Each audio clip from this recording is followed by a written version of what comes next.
Hello and welcome to Hindsighting, where we discuss all the movies to win the Best Picture Oscar and try to figure out if this picture truly is the best or is time rendered a different verdict.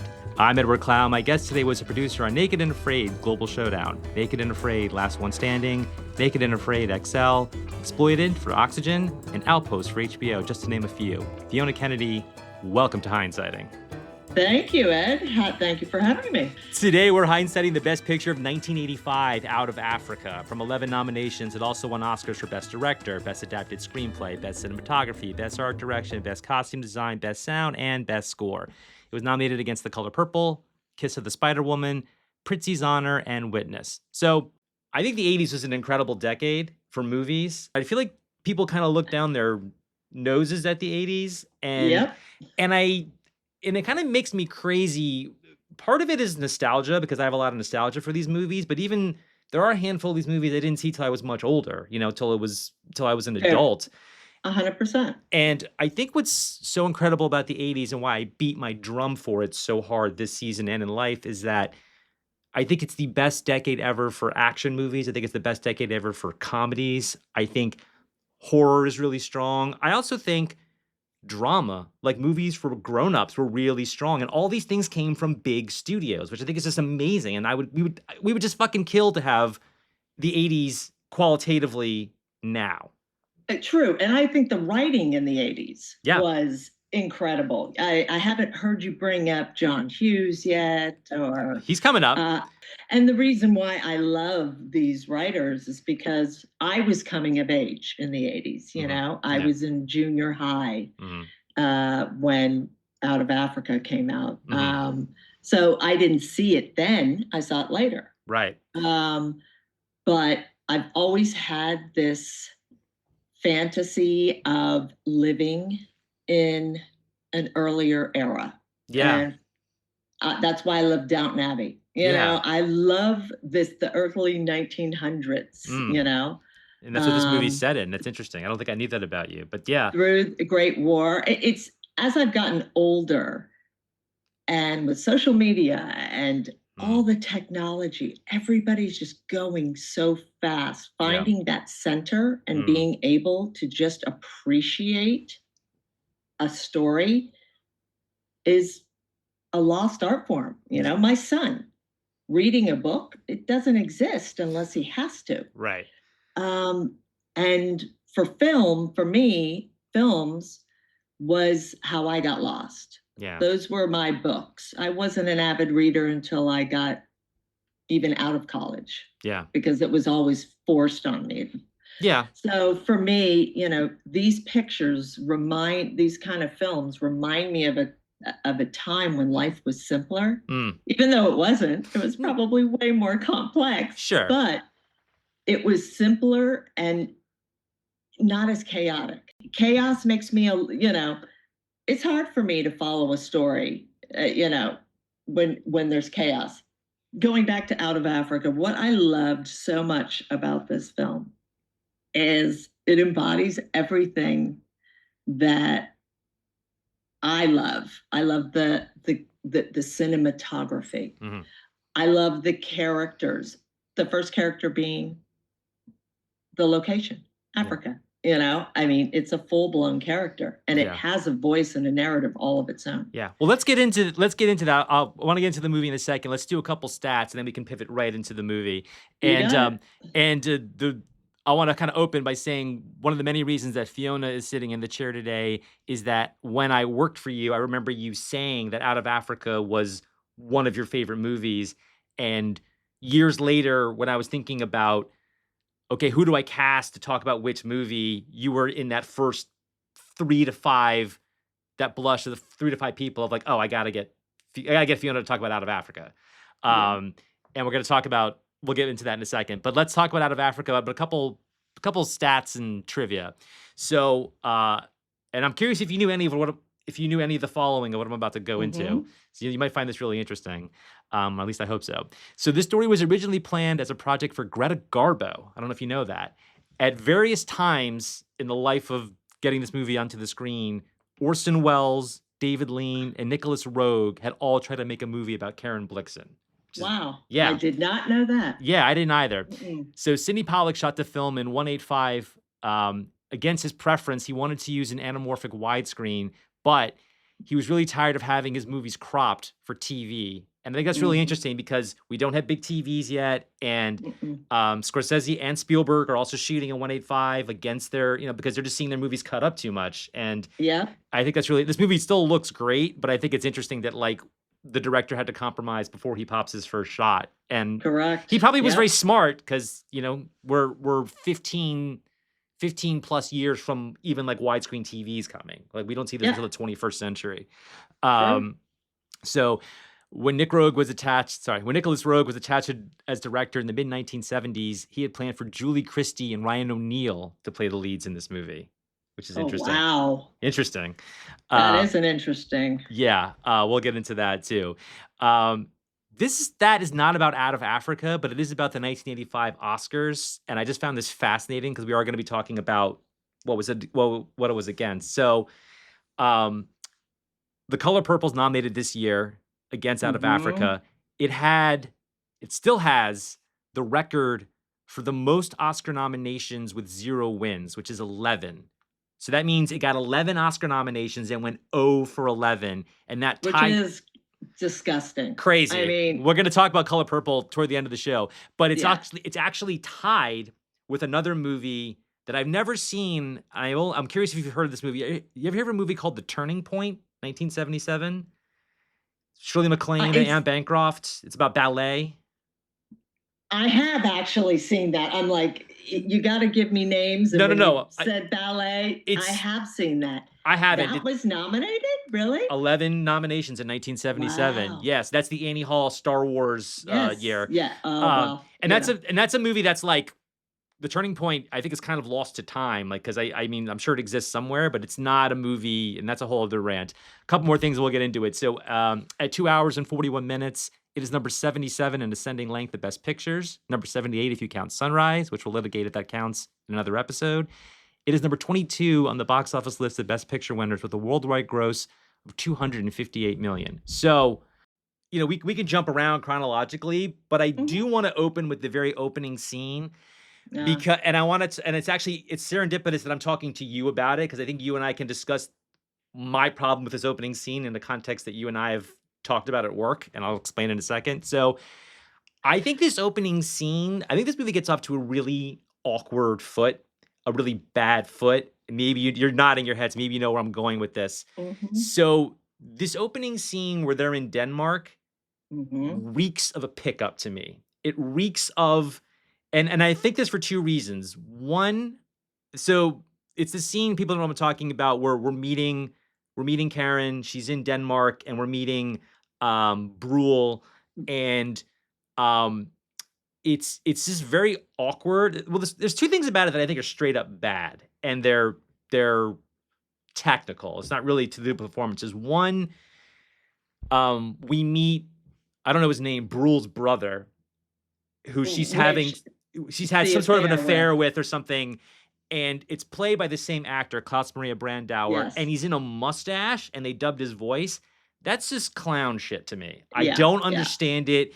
And Yeah. then, yeah, did you bump on that too? Yeah. A little bit. Yeah. I Yeah, did. because my other problem with this scene is that the scene that she has with Brule, where she's saying basically, and it is important, like, "Hey, let's get married." You know, Mhm. it's weird projection. It just looks so fake. It's like they picked that scene up. I don't have a problem with the weird projection in the airplane scene because that's just Yeah. that's where special effects were. I don't Yeah. ding old movies for special effects that haven't Yeah. aged, and I think that's Yeah. weaved in very beautifully with the airplane. Obviously, 100%. right, they can't get Redford and Streep. Now maybe now they could rig it in a way that you could have them 200 feet up or something. So I'm not digging weird projection looking fake 40 years later. I just think it looks like somebody on Letterboxd said it looks like an SNL skit. It just looks like shit. And this is how the movie's opening. But I can't argue that. But from a perspective, if I was looking at it as a director or producer, Mhm. uh, storytelling, you have to set that up.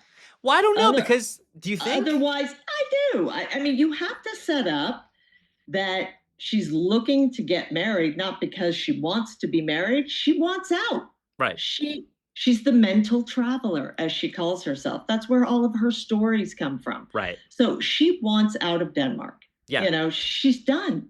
I think it's And the important. only way a woman at that time could get out was through marriage. Yeah, I think it's very important story-wise, and I like the character dynamics, and I even like the performances. I just think that we could have learned. I don't want to rewrite someone else's movie. I'm not going to go on and on about it. I'm just saying I think this movie gets off on a shaky foot, and it's unfortunate. Well, yeah, yes, I hear what you're saying. Okay.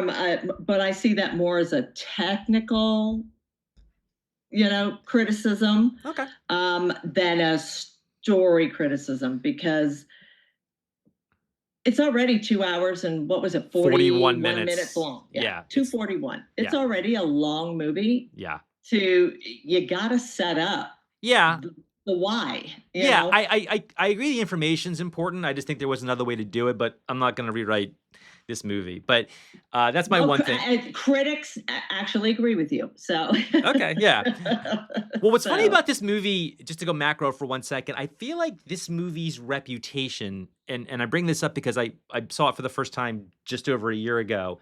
I feel like, and I forgot to make this point when I was talking about the 80s, is that I feel like the 10 movies that win the Best Picture Oscar, or the movies that are nominated, because I'm watching all these nominees, I'm watching all these mhm, nominees too, have a reputation, deserved or not, as being stuffy. Like we talked about how great the 80s is, but I think there's a mhm. belief that like, you know, our favorite movies from the 80s, I know this is one of your favorites, weren't in the Oscar conversation. Like Die Hard's not up for Best Picture, and Top Gun's not up for Best Picture, and Breakfast Club, and on and on and on. And I get that. Exactly. But Yeah.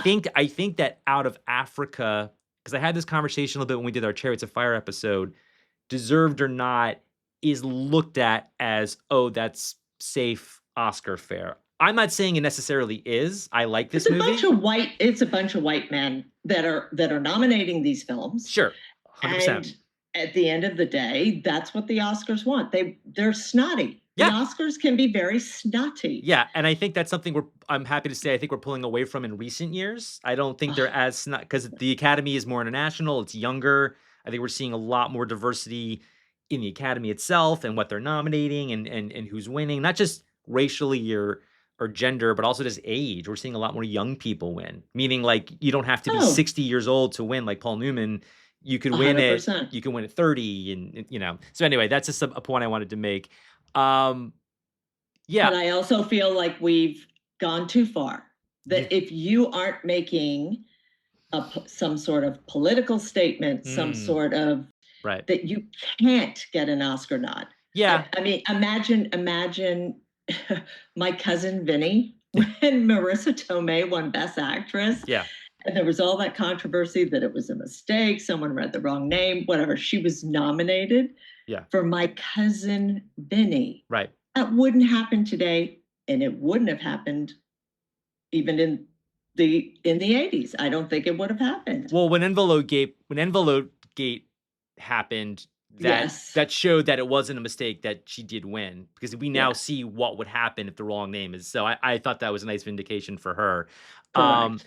Let's start here because this is a little broad, but it doesn't involve this movie. So I've been talking all season about the 80s and about these things that are totemic to the 80s, like John Hughes and like Mhm. Schwarzenegger and Stallone. One thing that's like very big in the 80s, and I knew about it in the 80s, but I was too young, is Meryl Streep. Like Meryl Streep, I don't think I saw a movie of hers. I think the first movie of hers I saw, and this is a real like kind of guess, was I think it's called A Cry in the Dark, where she's the Mhm. Australian woman. Is that the name of it? Yeah, The Dingo Ate My Mhm. Baby. I think that's the first movie of hers that I saw, and I think I saw it on TV, so it might have been like 89 or 90. Mhm. But I knew that this woman was the greatest actress ever, Mhm. was so famous, and she could do Mhm. anything. Nothing's changed about what I'm saying, by the way, but that's all I knew about her, and I think that the 80s, you know, she's in 3 Best Picture winners. This is the first one that we're covering on the show, and this is the one that of the 3 that she has the biggest part in. Her part in Deer Hunter is very small. Her part in Yeah. Kramer versus Kramer is great, but she's out of the movie significantly for a big part of it. Yeah. This is Robert Redford gets top billing, and he's a huge part of this movie, but this movie is completely on Meryl Streep's shoulders. This She is owns it. she owns this movie, she's carrying it. Meryl Streep's interesting, and maybe this is a gendered thing, is that when you think about the great actors, and she's definitely vaunted as one of our great actors, but when you think about, I'll just go, like, if you talk about, like, Pacino and De Niro, Mhm, everybody has a movie or two. You say De Niro, it's like Raging Bull. You say Pacino, you say mhm. The Godfather, Dog Day Afternoon.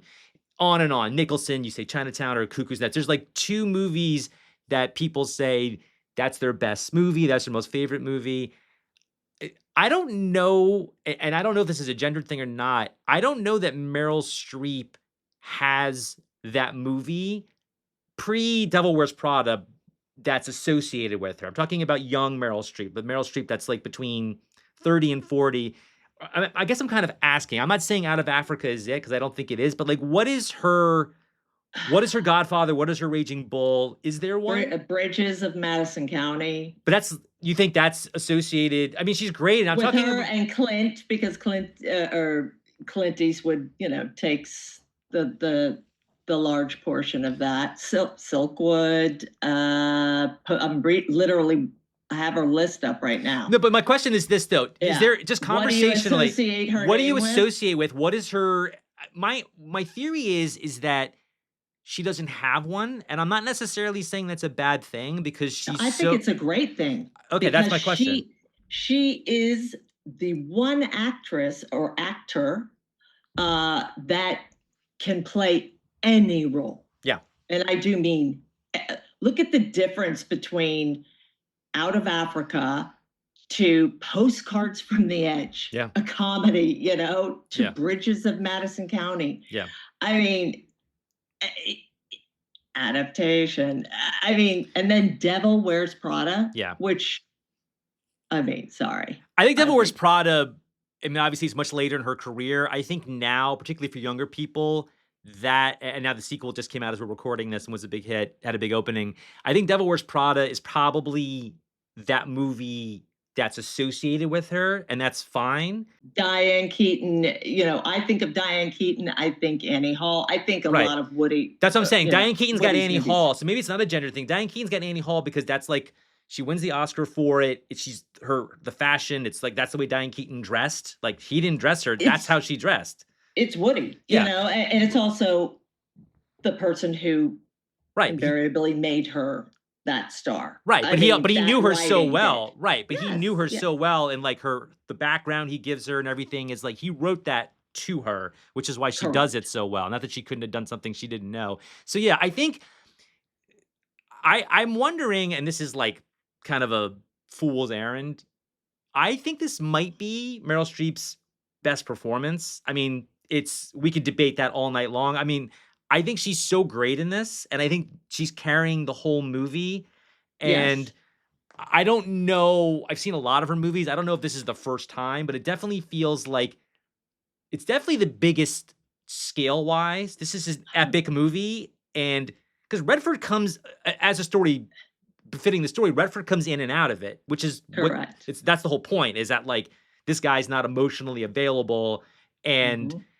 it's almost in a weird way. I'm not comparing it character wise. It's almost reminded me a little bit of Gone with the Wind in that like we're with Scarlett O'Hara. Nothing comparable in terms of the characters. But I did think about Gone with the Wind a little bit. It's just like, okay, we're with Scarlett O'Hara every second. There's not a scene that she's not She's in not or in. that's not off her back. So it's like she worked every day on this movie. She didn't have a day off. I'm not saying, And it's obviously a very long movie, yeah. so she's in pretty much every single scene. There's not a scene she's Uh, not in there isn't a that I can scene she's think of, not or in that's not off her back. Maybe she's like, maybe it's some two people talking about her and she's in, but like in the background. but Yeah. she's still there. Like I mean, just I'm not making this about like her workload. I'm just saying that like she's the entire movie is on her shoulders. Not to Mhm. discount what Redford's doing, but just the story and it's interesting because you could see um I didn't know that I didn't know anything about this woman. I didn't Mhm. know so so this movie is I think for a lot of people is my education on this woman and I could see Julie Christie playing this 20 years earlier. And I could see Garbo doing this. I don't know how, 40 years earlier, whatever it would have been. I'm not saying I would prefer them to Meryl Streep, but it's interesting that like they it's just I don't know. I just feel like without having her filmography committed to memory, she's already won 2 Oscars at this point. She's done Sophie's Choice, she's done Kramer, she's done Yeah. Silkwood. Yeah. Um, but this so she's been the center of movies, but this is just scale wise the biggest thing she's had on her shoulders up to this point, unless I'm nuts. No, you're not nuts. No, you're not nuts. It's a lot of work. I mean, it may be trivial, but perfecting a Danish aristocratic accent, Flawless. Yeah. and it is flawless. Yeah. She doesn't slip once. Yeah. I didn't know. It's so funny because I didn't know, and this is ultimately a compliment. When I was a kid, I didn't know where she was from because all I heard was that she did all these accents, and I don't know how old I was, and I found out she's from Jersey. I just, because again, not to keep beating this drum, but it's not like I'm trying to sell you. It's like Meryl Streep was the first woman that I heard vaunted in the same breath that I heard the men vaunted as. Before I saw a frame of film, I knew that Meryl Streep was this great actress, and it's completely about this woman can fit into any skin. Yes. This woman's a chameleon. 100%. And there wasn't all the mishigas of method. Michael Chiklis said this great thing in an interview. I don't know the man that I always think about. And I brought this up on this podcast a lot. He said that he doesn't mind method actors, but he hates methadone actors, like actors who act fucking crazy because they're playing a crazy character and like make like everyone Bill Murray. Well, whoever it is. I mean, he didn't cite a name, but whoever it is, and people who don't know anything about acting thinking like, oh my God, that commitment is so great. There's no reports of her behaving that way. We don't permit women to behave that crazy on sets. But I don't think she would anyway. And I've been on set with her.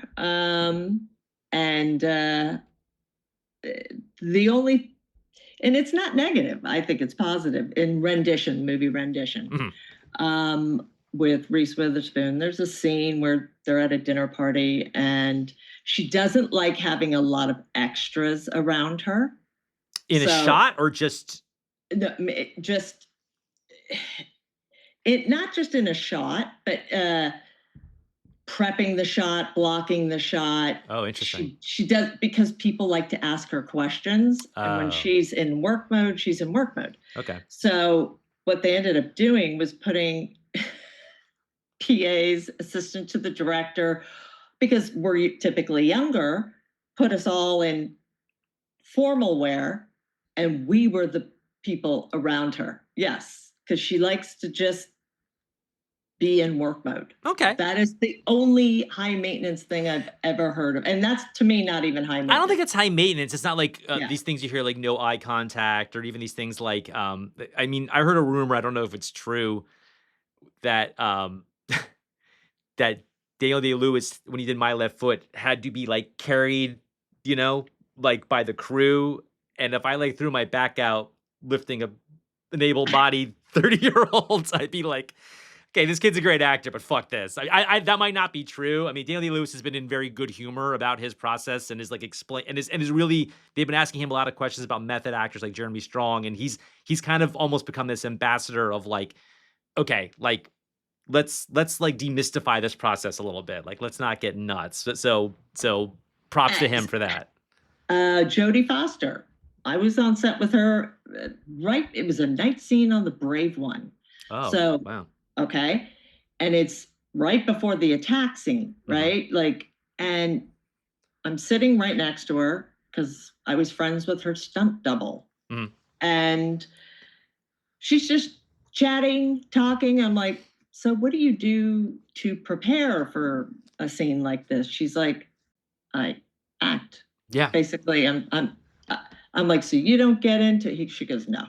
Yeah, Jodie Foster's a great example. Robert Zemeckis said this great thing about her because he worked with her on Contact, that because she's been an actor since she was a child, she just knows how to. And he said a similar thing about Kurt Russell, who likewise has been an actor since he was a child. And he said this great thing about both of them, that actors like that, he's, you know, like he could, some actors are like, what's my motivation? He's like, the Mhm. camera's there. I need you to turn this way. That's where my shot is. And actors like Jodie Foster and Kurt Russell just be like, okay, that's where the camera is. You know, like they're just, they'll do what they need to do, but they're like, where's the camera? They're in service to the director. And They yeah, make it. yeah, That's their job. yeah. They're But acting. right, but because she's been an actress since she was like what, 7, Yeah. 8, 9 years old, whatever it's been. Yeah. I mean, yeah, she's been all around. So let's get back into the movie a little bit. Yeah. So she gets to Africa. She meets Robert Redford. I wrote this line down. She meets Redford. Redford puts the tusks on the train, and she Yeah. said, "I love this line." I wrote this down. She says, "I'm a baroness." And he turns around and he goes, "Not yet." Not yet. It's I just He's yeah. It's it, it's first of all, I found that line to be very Redford. He is very charismatic. He's a good-looking guy, and he owned.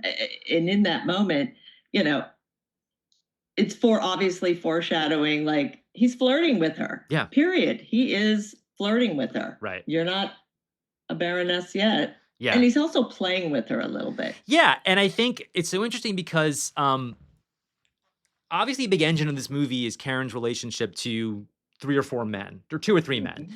And we know, I mean, we only see briefly. I know I slagged off the twin brothers scene, but it is important that like this guy just doesn't respect her. And Brule, it seems like, you know, it's this marriage of convenience that like, it's not a real marriage. And he says this great thing. He's like, that bought you a title. It didn't buy you me. And Correct. I think that Brule's a fascinating character, and I really love Klaus Maria Brandauer's performance. I only knew him from he's a Bond villain in Never Say Never Again, which is kind of the rogue. I know Fiona's Fiona's. Jay, I have all the research on the sound. Yes. Barry, who won the Yeah, the sound design. Oh no, we're gonna talk a lot about John Barry, who's my favorite Yeah, composer. We're gonna yeah. get right. Speaking of James Bond, but anyway, Yes. that's the only thing I knew him from, and Mhm. I think his character is so interesting. We're gonna get more into him in a minute, but I like. So anyway, we know right away that Karen is not. Her marriage is not a real marriage, like because she said that. I mean, her Mhm. understanding of that, I think, gets tested. Like maybe she's hoping that like once they're married, but obviously seeing Redford, it's like we know that that's the key romantic relationship to this movie. 100%. But she also, in between her reuniting with Brule and meeting Redford, she meets Barkley, who's like Redford's friend, and she says to Brule, like, I think I'm gonna marry Barkley. Like she has not romantic chemistry, but like she has good chemistry with him because he's just like a good guy. So He's you a just great see friend. you Yeah, just see how starred yes. she is for Mhm. not just male contact, but just human contact. Like how lonely this woman is. I think it's done very well. It is done very well, but there's a back and forth with Brule and Karen, Is and it Karin? Am I saying it wrong? when the way it's pronounced when they you have your accent. Karin. It's Okay, I'll say Karin. Karen. I'll say Karin. Yeah. She says, he's like, you bought a title, you didn't buy me. Yeah. And she's like, next time you want to spend money and make changes to the plan, you spend your money. This Right. is my money. And then he grabs her face and says, be careful. Mm. And what's her response? And kisses her hard. And then she grabs his face and responds, your brother came to visit me before I left. Right. Like, don't you fucking dare. Right. Try and one up me. And that is the first time in this movie I'm like, this woman is not going to lay down. Yeah. She's not going to lay down and play that atypical role. And that's when I really started to love it, Yeah, you forgot a line right in that stretch that you were quoting, because I had the same thing written down, but you forgot a great line where she says to the servant, "Fetch me some wine from my lover's brother." But yes. She just like hangs on the rim there, and it's just I mean you just forgot that one line. I want to get that in there. Yeah. Like she can give back as good as, she's getting it. She's taking a lot of crap from this man, but it is a marriage she agreed to sign into. Yeah, I think that's what I like about one of the things I like about this movie is the Brule character And I said a similar thing. It's weird. I mean, it's not weird. I talked a lot in the Terms of Endearment episode about the Jeff Daniels character, who's this Mhm. philandering husband, and it's not a marriage of convenience there, but just the No, way that that character's rendered, where he's philandering, and obviously I don't condone that, but but he's not still evil. likable. He's still likable, and she even has a line way later in the movie say, "How do you manage it? How are we still friends?" You know, Mhm. you see Brule's charm, but what I like is that he's. I mean, I obviously when he gives her syphilis, that's horrible, but and we'll get to that when we get to it. But he is right. He's like, this is a marriage of convenience. Like she's like upset about the wedding not being romantic enough. Like we're getting married in an hour, but it's like that is what you proposed to him. So it's Yeah. like, I don't think the movie is trying because he's flirting with another woman at the wedding, and she has a line I love where she says, "I'd curtsy, but I'm drunk," Yeah. which I thought was a great line. Um, but yeah, I think the movie does a really deft job of saying that, like, okay, this woman is unhappy, but Mhm. she's not being betrayed. You know, Mm-mm. she's not No, being they're betrayed. very truthful with each other. Yeah, well, I Absolutely. think he's truthful with her, and I think she has a line. I think she says it to him. I like that you're honest with me. Oh, yeah. You know, Always. Yeah. Yeah. but That's yeah, what I think is so interesting about this movie is that both the men in this movie sort of abandon her, and in the case of Brule, it's of course he is, and in the case of Redford, that's like the engine of this movie of just like we have this great thing. Why can't you commit to it? Or not even commit to it, but like why? Yeah, I mean that's such a big engine of this movie. So let's talk about Redford. I mean, he's such a big piece of this. So this is the second to last movie he does with Sidney Pollack. mhm. It's almost. I mean, they made. I always lose count. It's like 6 or 7. Well, they do. This Property is Condemned, Jeremiah Johnson, The Way We Were, 3 Days of the Condor, Mhm. um, Electric Horseman, this, and Havana. So it's 7 movies. I don't know. I may have forgotten It's a one. lot. 7. So that's almost Scorsese and De I was Niro. I mean, it's almost as many. Um, ah, so then, and not all these movies are famous. I mean, The Way We Were is probably epic. Yeah. epic, famous. I'd say this is there. I love 3 Days of the Condor. It's totally different from this. It's a spy Yes. thriller. Um, you I know, love that too. yeah, Yeah.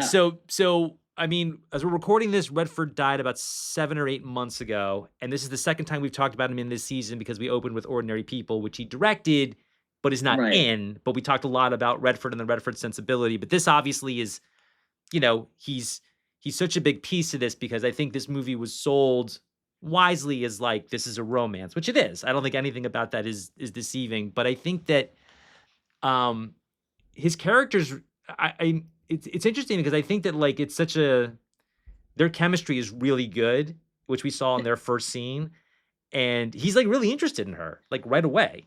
Well, one of my favorite scenes in the movie is when Barkley and Dennis show up. Mm, Um, and they have a drink. He's like, can you sing? She's like, I never sing. yeah, Can you tell a story? yeah, I'm known for my stories. right, And it's montage, but it starts at dinner, yeah, goes all the way through basically till the morning.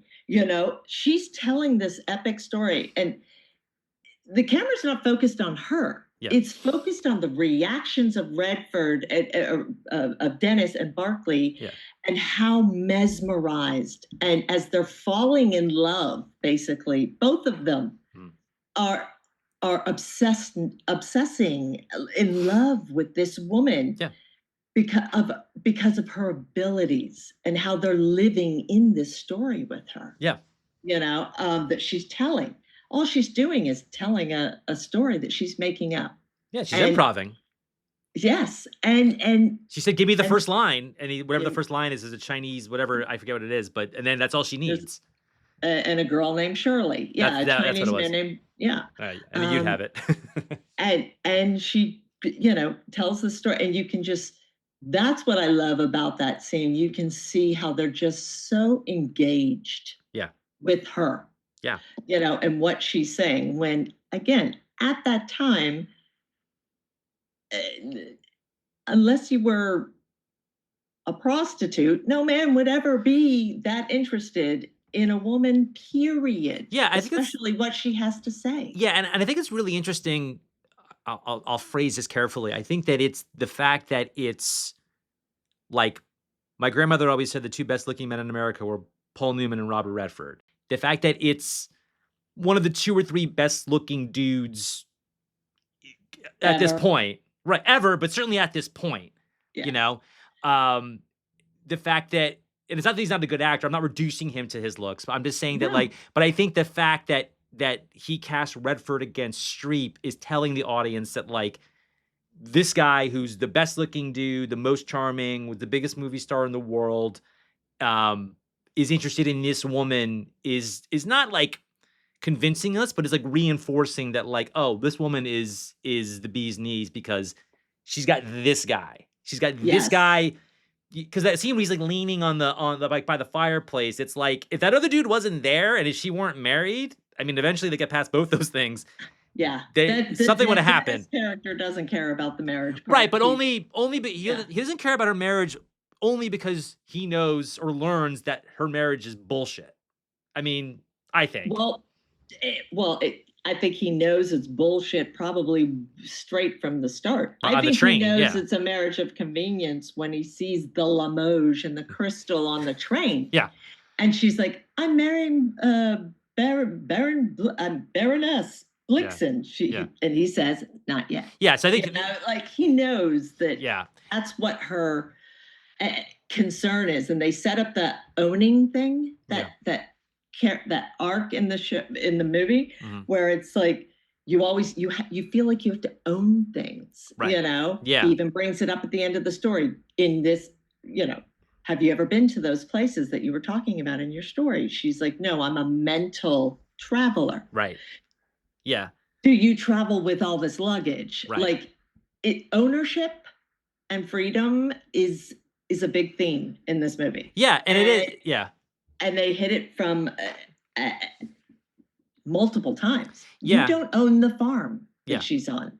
You know, this is their land. yeah, You don't own me. yeah, You don't own him. yeah. You can't own anything. Yeah, I mean, Dennis is obviously a very low maintenance and a man of few possessions. I mean, probably the only Hollywood thing about this, or one of the few Hollywood things about this movie, is that Dennis is as handsome as Robert Redford. But I don't bump on that because it's like it's got to be a fucking movie at some point, and it's got Yes. to be Yeah. marketed to a global audience. So it's like if they made this movie today, I don't know who it would be. We don't have to get into that game, but I It would love be Brad Pitt.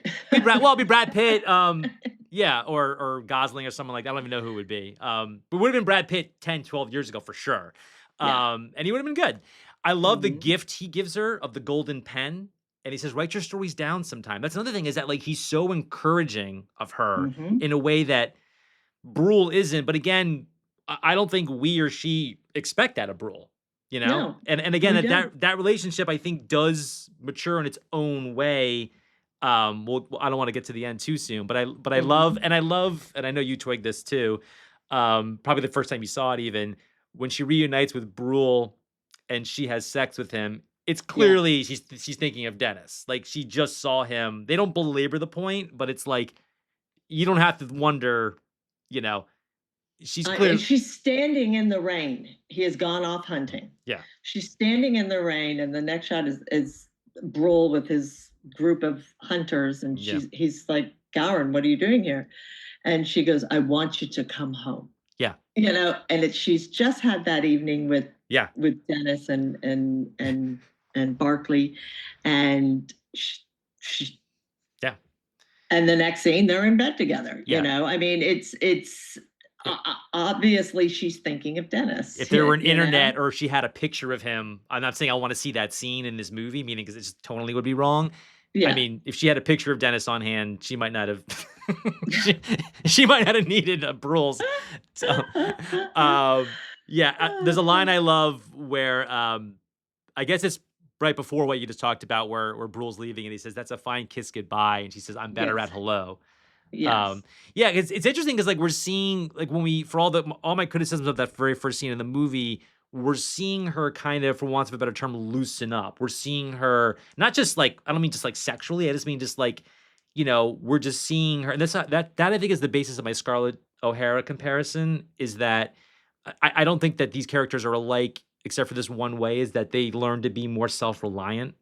You know, they learn to, as the movie goes on, they learn to do more for themselves. I mean, I think Scarlett O'Hara is kind of a spoiled brat as intended. I don't think that Karen is. I think Karen's, you know, because Karen at least wants to see the world, but I think we see these women get stronger and more self-reliant. One thing about Karn that I see from the very beginning, despite the scene that you hate, I just think is it's done that poorly, but go ahead. she has she knows what she wants Yeah.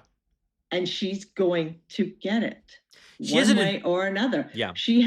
And that's what I liked about the strength of the woman at that time. She's like, you have a title, I have money. We're Yeah. both friends. Yeah. Let's get it.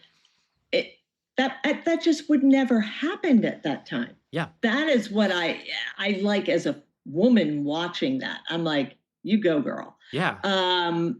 Story wise, and she, in every single scene in this movie, you see her strength, you see her compassion, and you see her vulnerability. Yeah.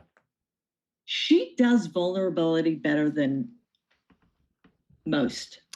Yeah. And it's not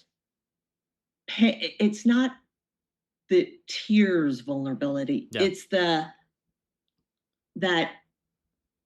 I don't know and I'm lost. Can you help me? Yeah. Vulnerability and opening herself up. I think she does this, which is why I'm such a huge fan of Meryl Streep. She's like Yeah. probably my favorite actress of all time. You did a thing earlier when we were talking about Meryl Streep that I always do, where you just listed off how different she was from one performance to the next. And I always say, and it's a real Captain Obvious, great fucking insight, Ed sort of thing. But it's like, if you look at two performances from an actor and how different they are from each other, that's all I need. And that seems so simple, but I think people forget that. And I think another thing that you're sort of talking about that I want to just highlight a little bit is another mark of a great actor, man or woman, is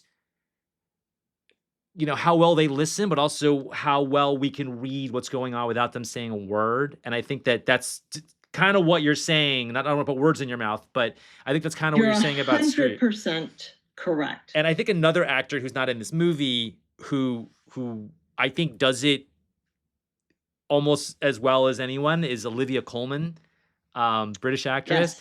Yes. Every movie I've seen her in, especially on The Crown, which was a TV show, I know exactly what she's thinking and what she's reacting to. She would have been a great silent movie actress. I'm not saying I don't want to hear her speak. I'm just saying she's one of those actors, and Streep is definitely, and all the great actors have said and cite that listening is the most important thing. Like I saw an interview recently with Daniel Day-Lewis, and he was talking about how great Robert Duvall was at that. And he said, Robert Duvall's in my mind because he just died recently, and how if you watch Robert Duvall, how present he was, and how, meaning when he's not speaking, when you cut to, and Tom Hanks said the same thing about Denzel Washington, about how, you can always cut to him if he's not saying, and he's always doing something interesting, but not overpowering. And you and I both work in post-production, and you need to have something to cut to. And if you can't cut to an actor listening, just because technically you got to, for a million reasons, you got to stitch two scenes together, or you got to pace something up. Cut for time. You got to cut for time. You need to have something to cut to, and it's got to be interesting. And I think you always know what she's thinking and feeling. And if you took her dialogue away, I mean, certain things you need through dialogue, you definitely need to know some things that have to be spoken about, like, but I think this is just the mark of a great actor. And I think these things kind of get lost. I think people get hung, I'm not saying you do, but people get hung up on accents and gaining or losing weight and like sort of the external things, which are a piece of it. I mean, I think they're important, but for me, it's how does this artist, this actor evoke, this, an emotion, a story without even saying anything. Yeah. She is being, she's not saying. Right. And that is the one thing I love about Meryl, even in The Devil Wears Prada, Yeah. she doesn't have to say a word, Yeah. but you know what's going on. You Yeah. know where she's at Yeah. in her head. I think probably every movie she's ever done, I mean, she's been in some movies that don't work. It's not her fault. That just happens, especially when you've been in as many movies as she has. But I think she's always present and isn't what, didn't have like a Brando phase where she was getting a lot of money to like do silly roles and stuff. And, Yeah. No. I mean, everything is like an attempt at something. The souffle may fall over in the oven, but that happens to every filmmaker, regardless whether in front or behind the camera. There's a line I love. So when she's sort of like trying to find Brule and she gets lost and it's like this really, and then she meets up again with Dennis and Barkley. There's a line I Mhm. love. Barkley says something to the effect of, like he's trying to convince her not to go on. She says no. And then he looks at Redford and he's like, can you help me tell her how dangerous this is? And then he goes, I imagine she knows that. Yes. I tried, "All right, I'm done. I tried. But I Can you love do," but I yeah. love that Redford says, like, she knows it's dangerous. Like, again, it's just he's validating her at it isn't just, "Oh, you're a great storyteller." It's like, "Oh, you're smart and you're brave." Like, he never condescends to her, even in the Mm-mm. scene where he's like, "Oh, the lion's gonna eat you." He's just like, "Don't move." Like, Yeah. that it's never condescending. It's never like, "You No. stupid woman, how did you get it?" He's just like, obviously I'll listen to whoever's gonna keep me from getting eaten by a lion. But even in that scene, he doesn't like mansplain, he doesn't condescend. He's always like, and again, it's like this movie's on her shoulders. He may get top billing, which again is a box office consideration. That's fine. That's I mean, typical. that's Yeah. typical, Listen, if you have to fund a movie, you yeah, need you you need, need the top billing has to be yeah, the person who's gonna fund the movie, yeah. who's gonna draw in the And crowds, that's so fine. I mean, that still goes on, and I don't, obviously this is her movie. It's he's a supporting actor in this movie. I mean, a significant piece of it. But again, yeah, just pound for pound, there's not as we talked about it a few minutes ago. There's not a scene or shot of this. There's not a scene in this movie that she's not present for, nor should there be. yeah. And the things that, like, when he "saves her" from the lion, Mhm. or doesn't save her, she saves herself. And he explains to her, Yeah, he does tell her, look, she's not hungry, yeah, you know, um, let her go by. And, you know, Karen has her reaction, like, how close were you going to let her get? And he goes, a bit more, yeah, He knows that she's adventurous. yeah, She comes out, she knows it's dangerous, but mhm. she comes out and she's not afraid to Yeah, come out and do it. And he's like, hey, listen, next time, maybe carry the rifle with you. Your horse isn't a great shot, yeah, because your horse is going to be a great shot. So I like those moments with the two of them yeah, that, um, and going back to what you were saying about, there's nothing I hate more than being gratuitous mm, with the writing. I I like long pauses. I mm, always have when we work together. mhm. Don't cut too quickly. Live in the moment. Absolutely.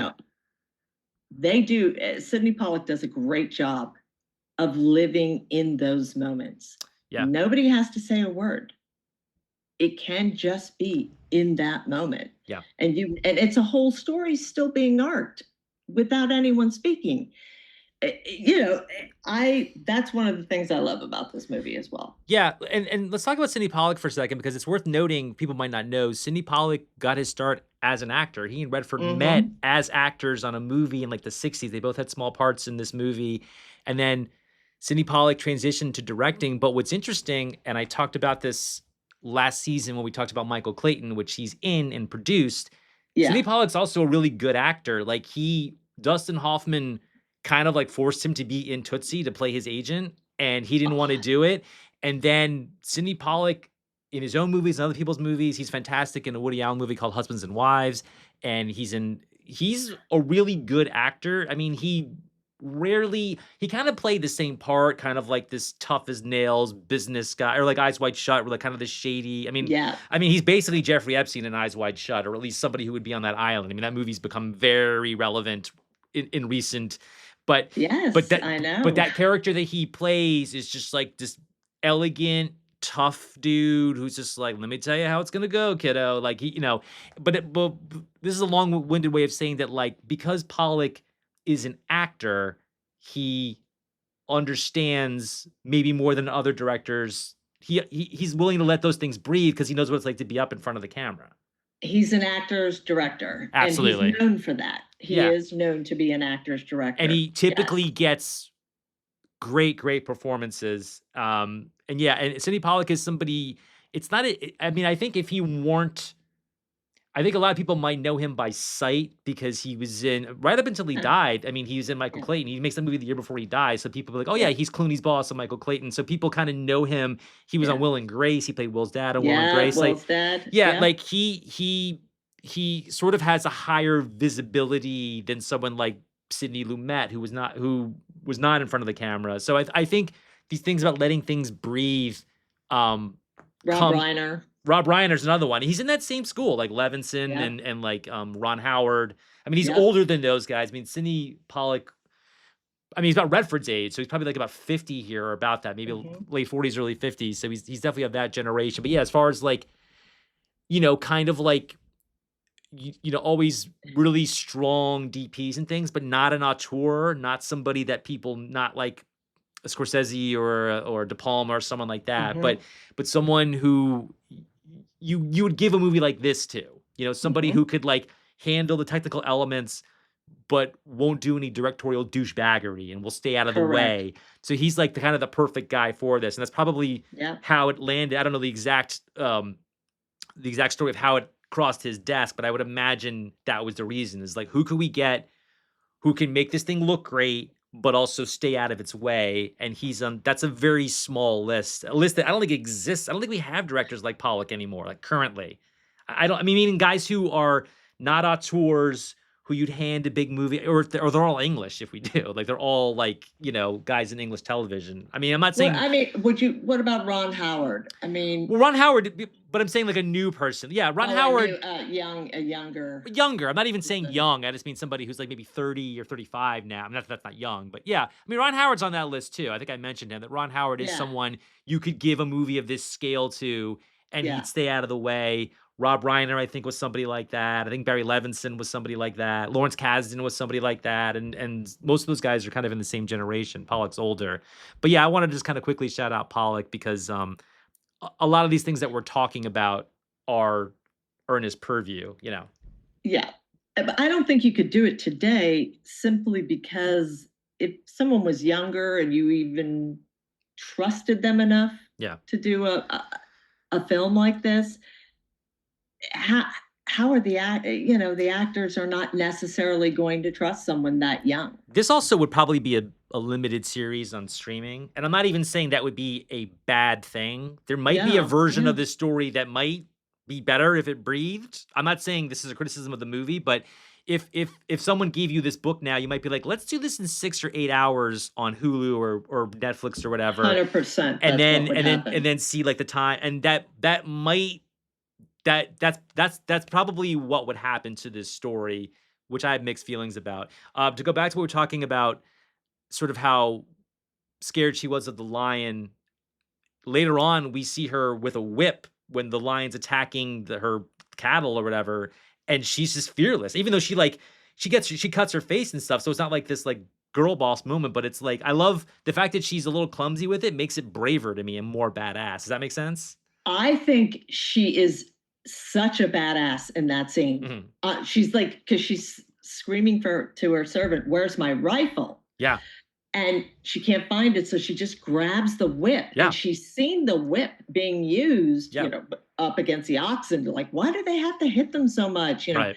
And then she just, I mean, she dives into an acacia bush, Yeah. Gets cut and up for that's what I she don't, gets cut from. Yeah, it's not the whip. It's you're right. It's the bush yeah, that cuts her face up. Yeah. just to save her oxen, like she's protecting that maternal instinct to save her, I mean, wow. Yeah. And I mean, even the people, and that's where she gets so much of the respect from, you know, the the people around her, the Right. indigenous people around her. Yeah. And you just, from one scene to next, you find something else to respect this woman Yeah. about. I think this movie does a good job, and maybe this is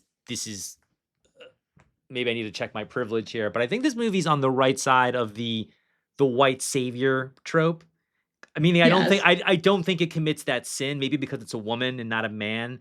But I think like you see how she cares for these people and provides for them, but you also see what she gets from them. That's why I think it 100%. because 100%. another movie that we're gonna cover on the show, because it's also a Best Picture winner, I think Dances with Wolves likewise does a Yeah. similar thing where Costner's not a white savior. The only thing he gives those people is, like, guns. He's like, "Hey, I have Yeah. guns because 'cause I'm a soldier." Everything else he gets from them, and I think Yeah. that's something that a movie like this would either get wrong or would be so timid about getting wrong that it would be just too tight. They wouldn't take any swings. So this movie's very lush, which is what I like about it. It's, like, very unafraid to be romantic, and I'm gonna take that transition I clumsily just gave myself to talk about the score by John Barry, which is just I mean, people who have listened to this podcast have heard that name come out of my mouth. I've talked about him a lot. I spotlighted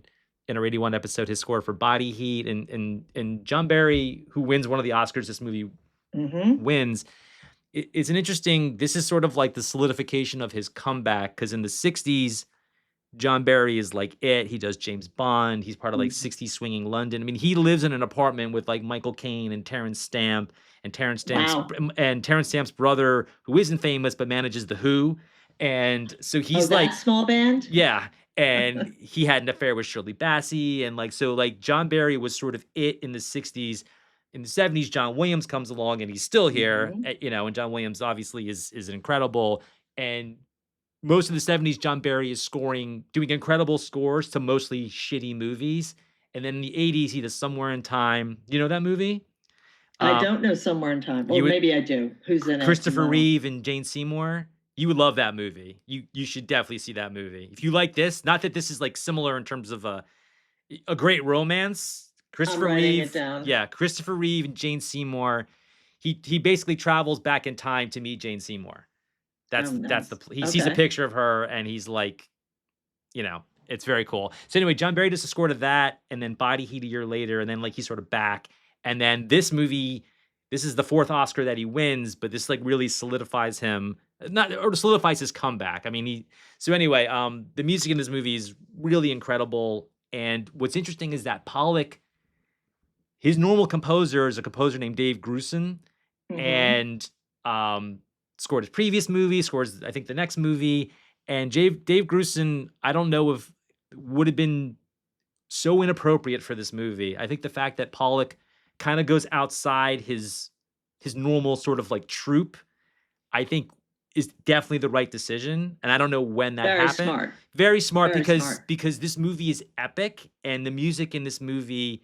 I'm not saying John Barry's the only composer who could obviously if they'd gotten John Williams, he would have done an incredible job too. But the John Barry, even in shitty movies, has a way to elevate things. Um, and I think he's elevating something that's already good. And I'm jumping around a little bit, but I think the scene where you see it the most because no one's speaking is the scene in the airplane, which is The the one airplane thing scene. Yeah. which is so beautiful. And again, I don't mind the rear projection there because it's like it I don't bump on it the way I bump on the rear projection in the first scene because it's just like, okay, that's where special effects were. Fine. Yeah. I'm not a snob about special effects. I still buy the reality. And also, you know, the performances, when she kind of reaches her hand back to grab his, and it's I mean, The that the trust, the trust, trust that's been built. yeah, When did you learn to fly? yes, Yesterday. yeah, fantastic He has line. no, she's a risk taker. She jumps in the plane, Yeah, doesn't matter. yeah, She's living, she is present. yeah, She is present in that moment. And c- that's what I love about, yeah, and John Barry's music, it takes me there. yeah, I feel like I'm part of that landscape. yeah. 'Cause For that's me, yeah. that's the big thing with sound, you Yeah, know? absolutely, and that's I mean, that's their love scene. We don't actually we see them kiss a few times. This movie is PG, I think. It's definitely not R. So there's no nor should there be, there's no You don't sex need scene. it. You don't need it, but this is like the love scene. This is the Yes. scene where they're making love and I think intentionally so. I could go on and on and on about John Barry, but I just wanted to When I can hear sound and I immediately associate it to a movie like the score sound of Out of Africa, you've done a really good job. yeah, and Because for me, yeah. you know, And that's why that's a big thing for me. yeah, I wanted to talk about the hair washing scene because it's another kind of love scene that's not It is a love scene. It's yeah. not kind of a love scene. It is a I'm love saying it's not scene. explicit. It's not like they're not kissing, they're not naked or any, that's all I'm saying. It's But not. that's the gratuitous stuff that you don't need in a film, you No. know? And this, when Robert Redford washes Meryl Streep's hair, because what prefaces the scene is she's got a hairbrush stuck. Yeah. Her hair is such a matted mess. And the Right. reality is, when you're in Africa, Yeah. it's the conveniences are gone. Forget about the time frame. But Yeah. even today, when the crews in Africa, they're disgusting. Yeah. They're filthy. Yeah. Brushing your hair, you're going to get something stuck. He's like, let me help you. Yeah. And he washes her hair by the side of the river Mhm. with the hippos coming up and down in the frame in the river. It's beautiful. She looks It's, beautiful in that scene too. yes. She looks Yeah. so beautiful in that scene and not that she doesn't the rest of the movie, but that it's definitely, you know, it's hard to be beautiful when you're in this scene with Robert Redford, you know. And and you can tell that he's actually enjoying it, Yeah. Yeah. and the banter doesn't stop because he's reciting a poem and she's like, you're skipping lines, Yeah. you're skipping verses. He's like, just the boring stuff. I'm only. So it, it's, I don't know, I love that scene. I know everybody loves that scene. Yeah. Very intimate scene.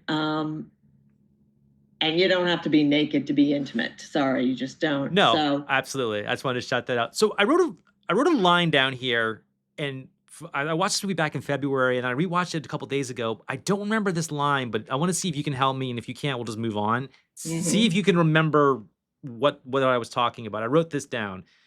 Two lines. It's an exchange. I think it's her and him.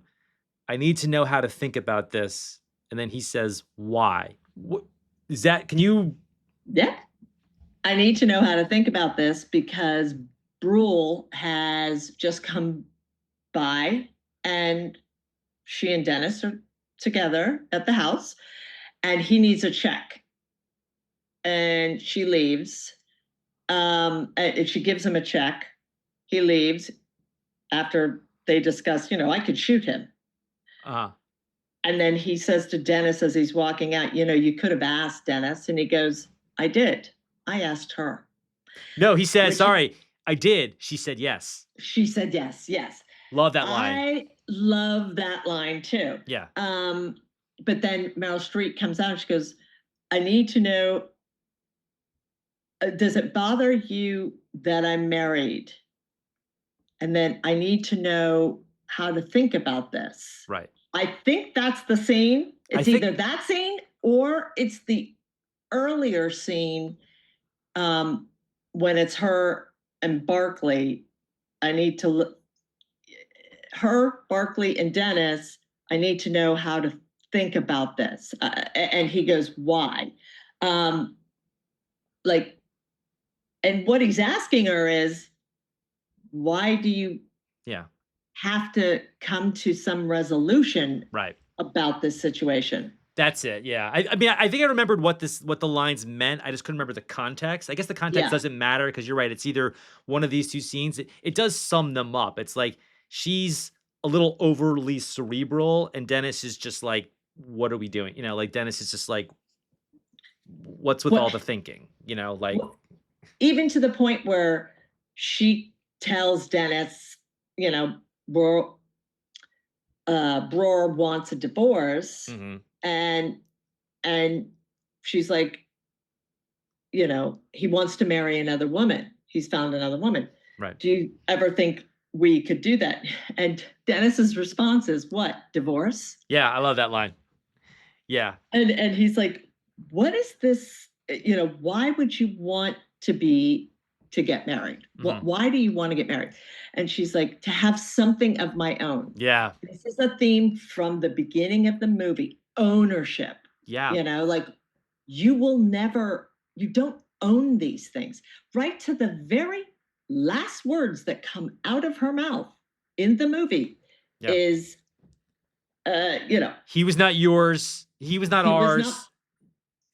I wrote he it was down. Hang not on, let's get this yours. right. You were not, He was not and ours. He was not mine. he was not mine, Ugh, and yeah. No, it's no. it was the ownership thing, and it's really done well in the movie.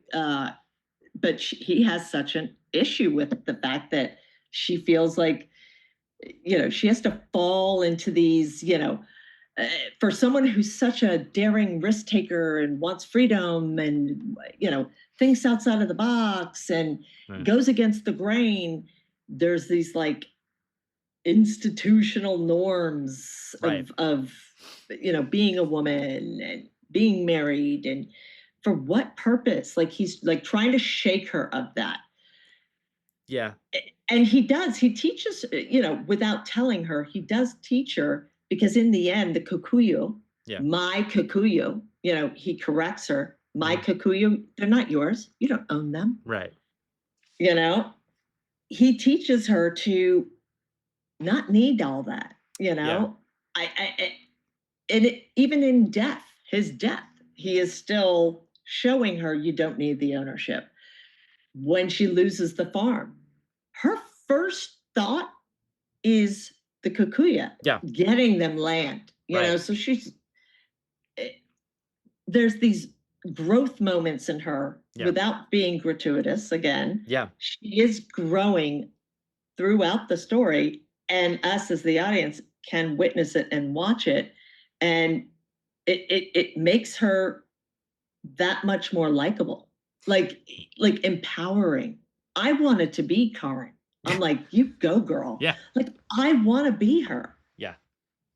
So Yeah, I think the movie does a great job. The which kind of takes up maybe the last third of the movie is like their conflict about getting married, because it isn't that Redford won't commit to her. He has this great line where he says, "I don't want to find out at the end that I'm at the end of someone else's life," you yeah, know?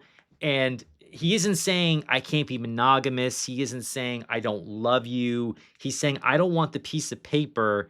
Um, and I think it's interesting because it isn't about, you see his side, and she never comes across as possessive or mm-mm. shrill. There's even that one flirtation, it's like, well, what if you went out there with Felicity? I wouldn't like it. It's like, why do you think something's gonna happen? And she's kind of like, no, like she knows it's not about other women. It's not about it's not about Mhm. commitment. I mean, it is and it isn't. It's just like she wants him all the time, and that's just Yeah. not how he's built. Like Mm-mm. he needs he's like, I gotta go off for a month, 2 months, whatever it is, and I'm gonna come back. Because when he says like, I don't need my I hooks, always come back. I want to move some things into your house. Like Yeah, that's such a huge that's thing. a huge step for him. Yeah. My favorite Like, line in this movie, and I guess I want to preface it by talking about the writer Kurt Luedtke. That's how you pronounce mhm. it. So Kurt Luedtke, I'll make this quick, only had three, I think he might still be alive, but he must be a very old man by now. Had three scripts produced. He could have doctored things I don't know about. The first is Absence of Malice, which we're going to talk about in 2 weeks, which is Sidney Pollack. Wow. Second is this, which he wins an Oscar for, which is Sidney Pollack. The Mhm. third is a movie called Random Hearts, which was directed by Sidney Pollack. And that's it.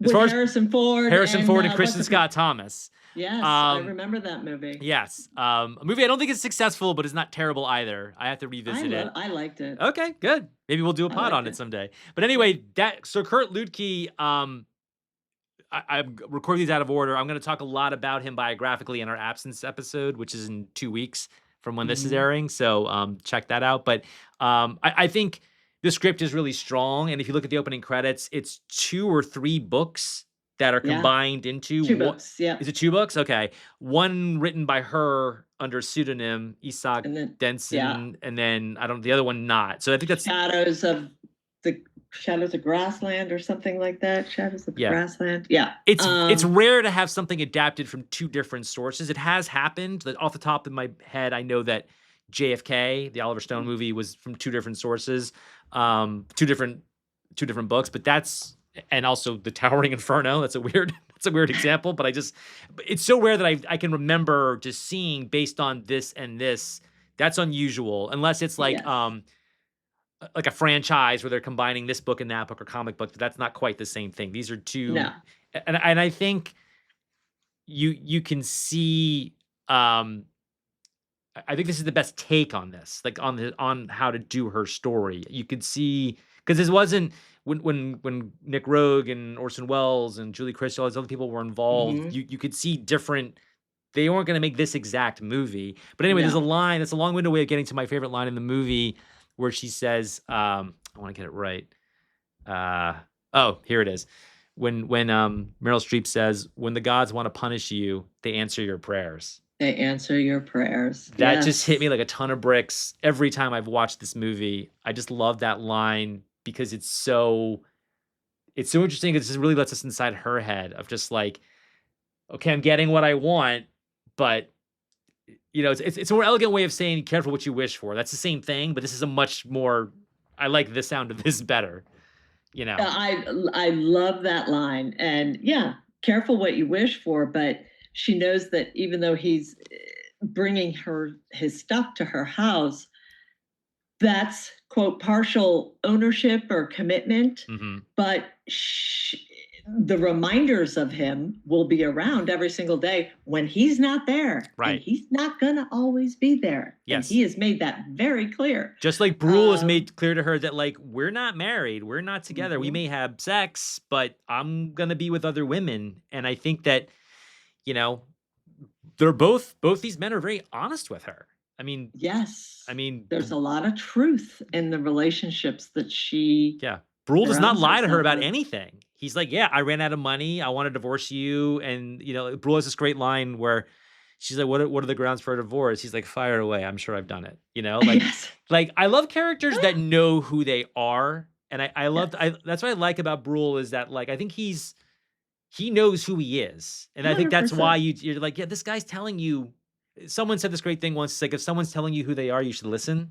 And Yeah, I think Brule's a great example of that.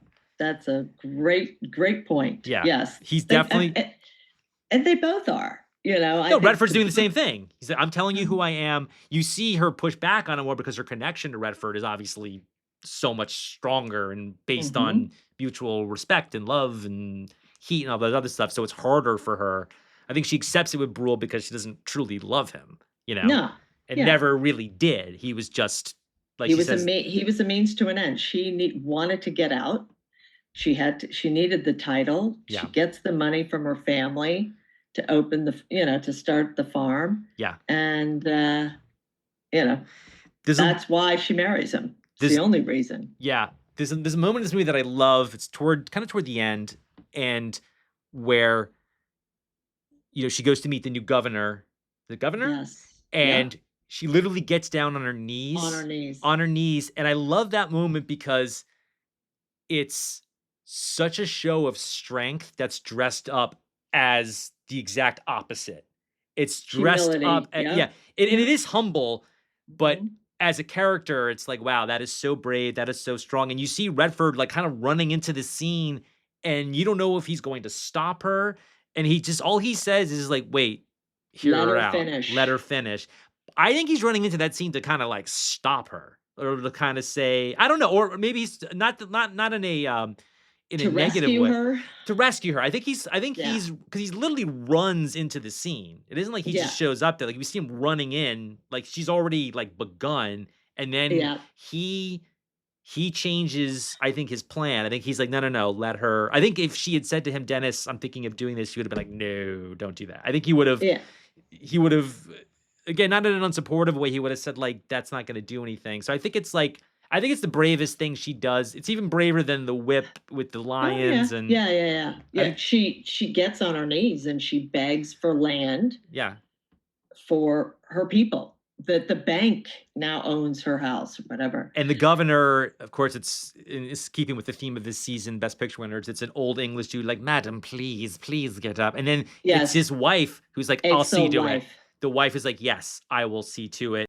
It's listen, all these relationships are very well laid out in this movie. Yeah, it's mapped very well.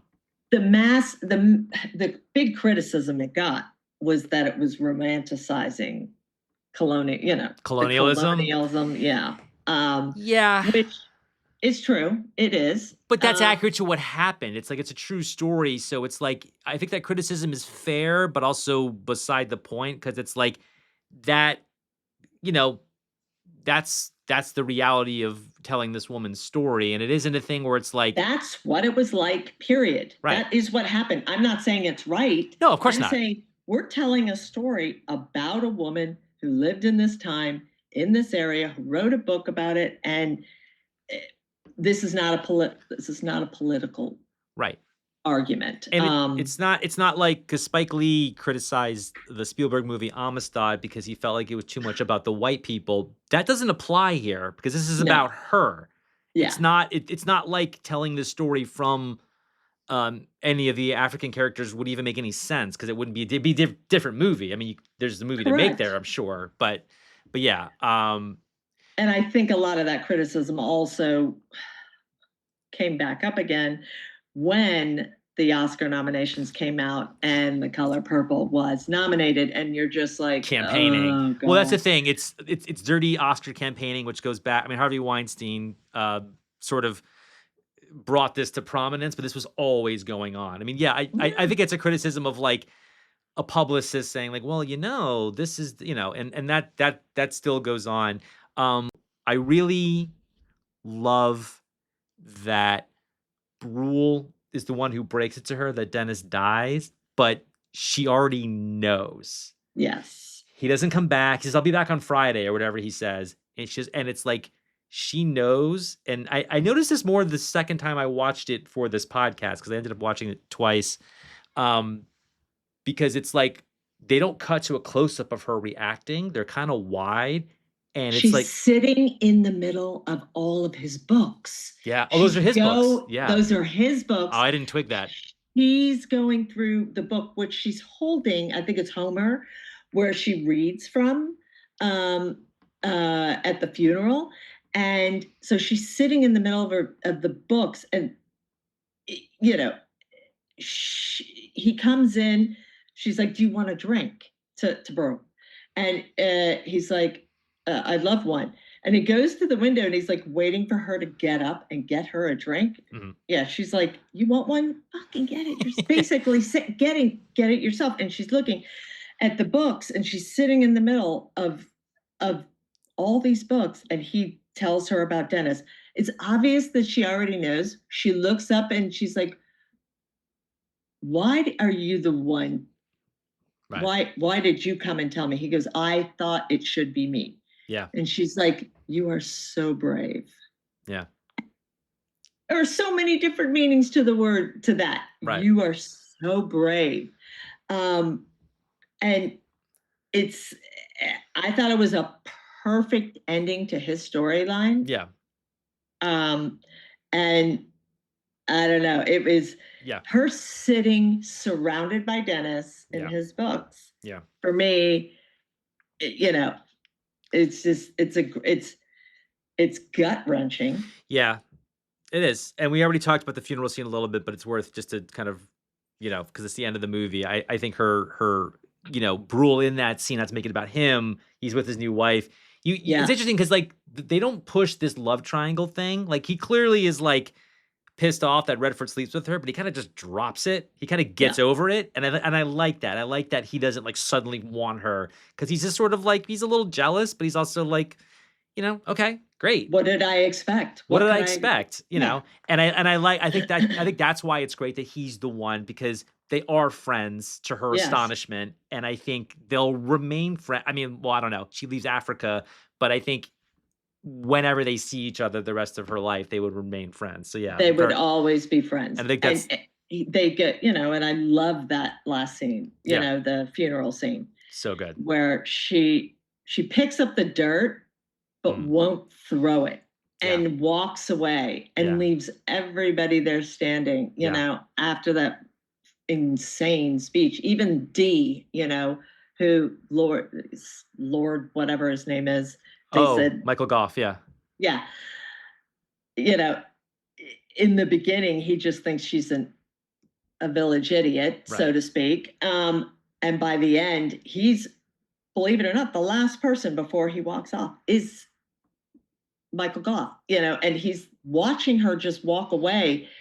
And it's pretty, it's, you can also feel the way he's responding to this woman. Yeah, And that next scene, the members thank you. invite her into the white man only club, men only club. Which they shunned Um, her from. We didn't we in the beginning of the movie, they don't stand up. They say she has to leave. Here they all yeah, go ahead. they all stand, and the head member buys her a drink in an all men's club, and she breaks the rules. She breaks that, what's the word I'm looking for? You know, The barrier? the yeah, she breaks the barrier. Yeah. And she does it throughout the whole movie. But it's finally recognized by the people who were least inclined to give her the white, old, mostly old white men. And it's a great framing device because we see when she gets there, she's literally like right off the train. They're like, no, no, no, sweetheart, you got to leave. And then it's like respect. It's like But it's like it comes full circle, yeah, and I don't know what the time frame is, but from she her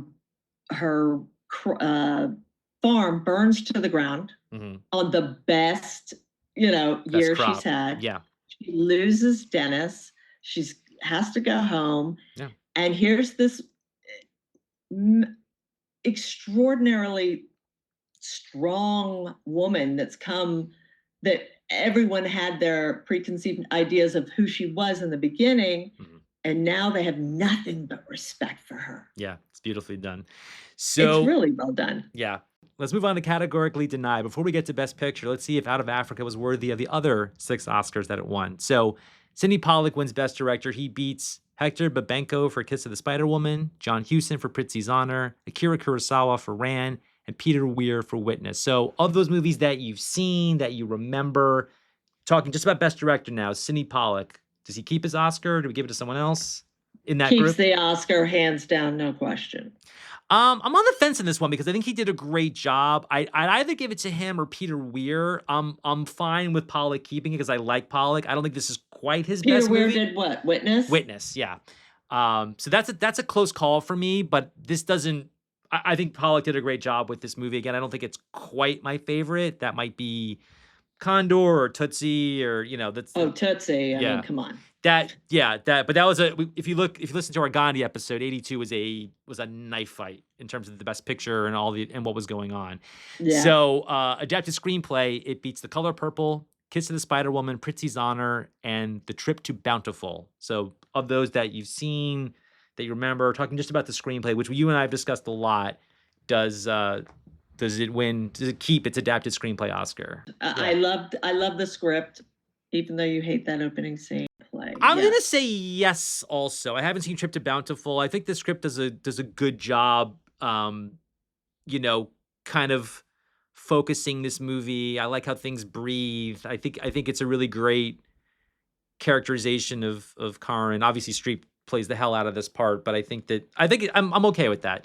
So let's move on to art direction. It beats Brazil, The Color Purple, Ran, and Witness. What say you? I say it keeps it. Okay. Art direction's tough with movies like this because they're shooting in Africa and they're shooting in like such unspoiled. I mean, obviously they have to, Scenery. yeah. So there's Yeah. that, but they are having to build things. So yeah, I guess I'm okay with it. I mean, Color Purple might be. yeah, or Brazil for me because Brazil is just like this I didn't world. see it. So Brazil, yeah. I mean, it's Terry Gilliam's movie. it's just that's creating a world we've never seen before. So I probably would give it to Brazil.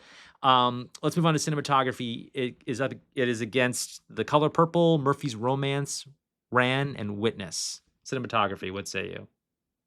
It keeps it. Yeah, I It agree. 100% 100%. keeps it. Yeah, not what to discuss there. Sound, 2 more to go. Sound, it beats Back to the Future, A Chorus Line, Lady Hawk, and Silverado. I say it keeps it. Yeah, I would probably go Back to the Future, but I don't feel That would be strongly the about it. only one I would Yeah, say I don't feel I could go. I don't feel strongly about it. This one's moronic for me to bring up because we know how I feel, but best score, it beats Agnes of Yeah. God, The Color. All right, she's not even. Yeah, I agree. No, This score is no, incredible. score For is extraordinary. Yeah, for the record, it beat Agnes of God, Color Purple, Silverado, and Witness. Yeah, I think this is head and shoulder. Witness is a beautiful, beautiful score by Maurice Jarre. That would be second, but yeah, this is a great John Barry score, and I ain't taking. John Barry only has 5 Oscars; it should be 500. So Fiona, let's see if the gods want to punish us by answering our prayers. It's time to test our hindsight with the verdict. Against The Color Purple, Kiss of the Spider Woman, Prizzi's Honor, and Witness, was Out of Africa the best movie nominated? As a storyteller and as an audience member, yes, it is. Okay. I'm gonna go a different way. I think this movie's excellent, and my criticisms of the first scene notwithstanding, which Fiona won't let me live down, but I'll stand by them. I think this movie is. I think Out of Africa is a great movie. I think its reputation as being stuffy and Oscar bait is not quite deserved. I do think it's a little languid in places, but I don't think I mean, I can see someone looking at the runtime and being like, but I don't know. But for me, of these movies nominated, I'm gonna go with Witness. So Really? yeah, I'm gonna go Oh, with Witness. Just talk about okay. these nominees. So I remember I was in a screenwriting class in college, and we read this script, and then we Mhm. watched the movie, and I had not seen this movie at that point. This was like late 90s. I'd heard of the movie, but I didn't really know much about it. And what I love about Witness is that I love movies that kind of blend different genres, and I love it more Mhm. when they're successful. And Witness, it came first. I think if you like Ghost, Witness is a good bedfellow because it's like Yeah. starts off as one thing and becomes something else, but not in a jarring way. It's doing a Yeah. lot of different genres at once, but never abandoning the other. And That's fair. I think that those are 2 examples of how, as a writer who loves to blend genres, I think that Witness and Ghost are 2 examples of how audiences will go along with it. Those movies were both Yeah. really successful, and I think the fact that it's immersing me in a community that I know nothing about. You know nothing about the Amish unless you're Amish, unless you maybe made a documentary about them or something. Like, that is a closed circuit. You can't know anything about that community unless you are a part of it or left it, like a Or rum sprint. left it and they did a reality show on Well, you. what I'm saying, it's like Yeah. it's fascinating to me, and I guess other people for that reason. And I just love that the way into that is a mystery, is a cop thriller. That like Yes. it's that this little boy sees this This thing and little boy sees a sees a murder Yep. his first time in Philadelphia. Yeah. And yeah, I just think this movie's executed really well, and I think it's a really fascinating Harrison Ford performance. He's Oscar nominated for this. It's his only Oscar Mhm. nomination. And yeah, it's a you know, I don't know where its level of fame is. I don't know if it's a movie people still talk about. It might be kind of lost, but yeah, I think Witness is something people should check out. So now it's time for the appeal. Fiona, was Out of Africa the best movie of 1985, period, nominated or not? The way I look at movies, how many times am I able to watch it, Mhm. love it, learn something new from it each time? Um, for me, you know, this was the best. This is the one movie I can tell you all the movies in the 80s that I watch over and over and over again. Right. And this is one of them. Okay. It definitely is. When Harry Met Sally is another one. Right. Back to the Future. Mhm. No, that wouldn't have been for me. I loved it, but not for me. Yeah. No, this is the one. All right. Love it. Um, Yeah. well, you gave me a segue. My favorite movie of 1985 is Back to the Future. While I agree that the screenplay to Chinatown is masterful, I think that Back to the Future is actually the best screenplay ever written. I've talked to Really? people have asked me over the years, and I've never written a script, and I always say you should, if you can get your hands on it, read the Back to the Future script and watch the movie. It is the best screenplay I've written. It is actually nominated for best screenplay. It does not win. It loses to Witness, funnily enough. And Witness is a great script, but Back to the Future is better. And the reason why I think it's the best screenplay is setup and payoff is done perfectly. Okay. Everything that is set up is paid off, and it's not a thriller, but it's everything from I mean, the whole opening 15 minutes of that movie, they're setting up things that are gonna be paid off all the way through, and I think it's Which are I if it's been a couple months since I watched Back to the Future, but I think what's set up in the first 15 minutes pays through multiple multiple different times, yeah. it in Back to the Future 1, 2, and Oh, right, 3. well, but yeah, You know what 2 I and 3 mean? for sure, It's but just yeah. just if there were no 2 and 3, and I like 2 and 3, just focusing on Mhm. this first one, I saw this movie when I was 7 years old, and it's kinda crazy that I'm now the age of Marty's parents. That's a thread we won't pull on, but Mhm. I always liked this movie, but as I've gotten older and have learned how movies are made and how screenplays are put together, I didn't walk out of this movie saying like, "Oh," I mean, I love the movie, but it's one of these things that's like, it's always something that I've loved, and as I've grown up and matured and learned more, I just realize just what a masterpiece it is. I mean, Yeah. I think that Back to the Future is actually a better movie than It's a Wonderful Life, and I think it's doing a similar thing. It's a Wonderful Life is a great movie, but in terms of like, That's a really good analogy there, what's though. my effect on the world? Yeah. If Yeah. I weren't around, what would be different? What's my effect Yeah. on other people that I don't understand? It's less Michael J. Fox's effect of like his apparent his effect on his parents. Like if, and this is my favorite story about time travel. And I think this is a huge movie for Robert Zemeckis, who had done some movies that were really good before, but this has puts him on like this Spielberg level. Spielberg is an executive producer here, not insignificantly. And I think that Robert Zemeckis was and probably still is the best utilizer of special effects, of just VFX, because he does it in a way. In this movie, it's easy to see, but the special effects that he uses in Castaway are like invisible, and that he's used in later movies. It's like He directed Forrest Gump too, he didn't he? directed Forrest Gump. Yeah. That is my favorite script of all time. Oh, okay. It really is. That's well, that one best script. And he directed Who Yeah. Framed Roger Rabbit in between Yeah. and Death Yeah. Becomes Her, speaking of Meryl Streep, and Mhm. he's just the best at taking a technology and using it, but not using it just to use it. Like he ingrains it in the story. Yeah, he used it in Forrest Gump. Exactly. He did with Yeah. the leg amputation. Yeah, That was absolutely. Yeah, there's a ton of stuff in Forrest Gump, and that yeah. still holds up. And Mhm. I think the cast of this movie is great, but I want to shout out Michael J. Fox, 'cause Michael J. Fox does something in this movie that I talk about a lot as a screenwriter, is that Michael J. Fox, there's a lot of things in this movie that you can only glean story-wise if Michael J. Fox says them out loud, and you Yeah. have to be such a natural actor to make that to bring that off. And I've Very true. I've had to stop myself and other friends. I'm like, "You can't have the character say this out loud. He's not Michael J. Fox. It's just gonna be clunky." Um, so yeah, I think that, I could go on and on about this movie, and nobody has to stand for Back to the Future, but to me, Back to the Future is the best movie of 1985. You I know think that my significant other would say the same thing.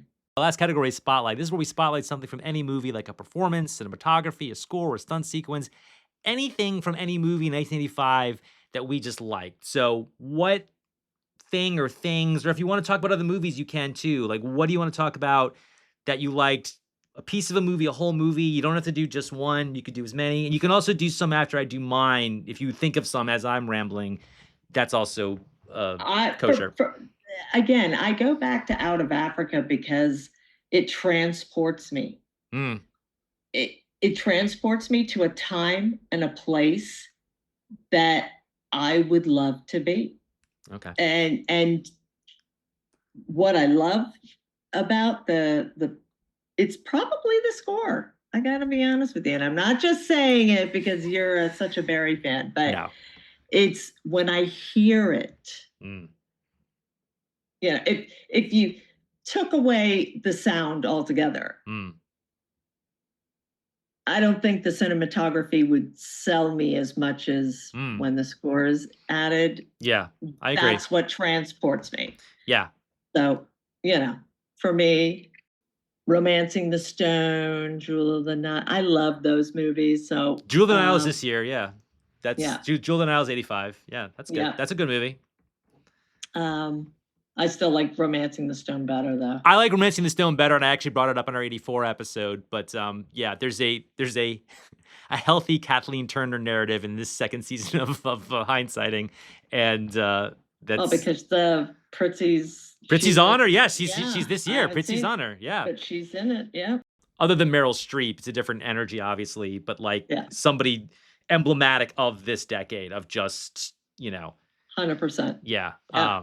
so Fiona has the distinction of actually mentioning John Barry in a spotlight, so you're the first guest to do that, congratulations, and, I know you didn't do it out of deference to me. So, I got a lot of stuff for this year, but, the first one I know is something that you like, so I'm going to spotlight first thing I'm gonna spotlight is an actual whole movie. So there's been this debate that I've heard about what's the best kind of wild college movie, and the debate is usually between two movies that I don't think deserve it. Even though I like both these movies. One is Animal House and one is Revenge Hmm. of the Nerds, but the real answer is Real Genius. And 100% agree with you. yes. And I think that Real Genius is the best of both these movies, but it avoids the worst of both those movies, which is its treatment of women. And it's not an accident that Real Genius was directed by a woman, Martha Coolidge, who did Valley Yep. Girl just before. And I'm willing to bet that in the Real Genius script, or maybe even in the cut, there were things that might have been a little misogynist that she Yeah. cut out. And but that's not the only reason I like this movie. Oh, and sort of speaking of women, the straight fact, Michelle Meyerink has the dubious honor of being this in this and Revenge of the Nerds, which I didn't know till I got much older because she looks so different. So Jordan from Real Genius Well, is which in is what I was going to say, that all the geniuses aren't guys, right. that she So has this right. pivotal role. So her name is Michelle Meyerink, and she's also Anthony Edwards' girlfriend in Revenge of the Nerds. She looks totally different. That's And crazy. I would yeah. never have known that. Yeah, and it's kind of a sweet character in that, but like just totally, I mean, the hair, you would never know it's the same woman. It's a year later. So Yeah. she has the honor of being in two. But I another sticking with sort of this like woman theme, there's a scene, there's ton of moments I love in this movie, but there's one that I love where Val Kilmer meets this really pretty girl, and he just comes on to her, and she just like cuts him down, and he leaves, and he laughs. He's like, "That is a very smart girl." Like that's what he's Yes. excited by. He's excited by the fact that because at first he's just like she's beautiful, and he's like treating her a certain way, and then she kind of matches his freak a little bit or like his sass. Can you hammer hammer a nail through a board with your penis? Right. It's Deborah Foreman, I think is the actress's name. Who's the lead Yes. in Valley Girl? Same director. Yes, Very good. yes, Very yes. good. So I know you like this movie. Oh, I love that movie. Yeah, and Yes. this is my favorite Val Kilmer performance in a walk because I think this was like everything he could do because he's so funny in this. And obviously he's a really good-looking guy, but Chris Knight, it's a real tight race between Chris Knight and Fletch as my favorite 80s smartass. I think I give it to Chris Knight. It's I don't know. I go back and forth, but those two guys were and Fletch is also 85. So Yeah. I'll make this I just love that every line is smart ass, but so well written. I mean, I could just quote lines from Real Genius that are just fucking bangers. I'll tell you my favorite one where he says, Jerry says, "Chris, I want to start seeing more of you in the lab." Because fine, I'll gain weight. Yeah. And the movie's filled. Taste this. Yeah. Taste this. Yeah. What is it? What is this? I don't know. I just found it in the lab next door. Yeah. What? Yeah. I mean, it's funny Love it. because Val Kilmer is kind of playing Groucho Marx in this movie. Yeah. And you just don't think of it because Groucho Marx looked like Groucho Marx and Val Kilmer looks like Val Kilmer. And yeah, I think this movie is a little bit lost to time. There is a 4K, I'm happy to tell people, so it's not like lost to time literally, like it's not out of print.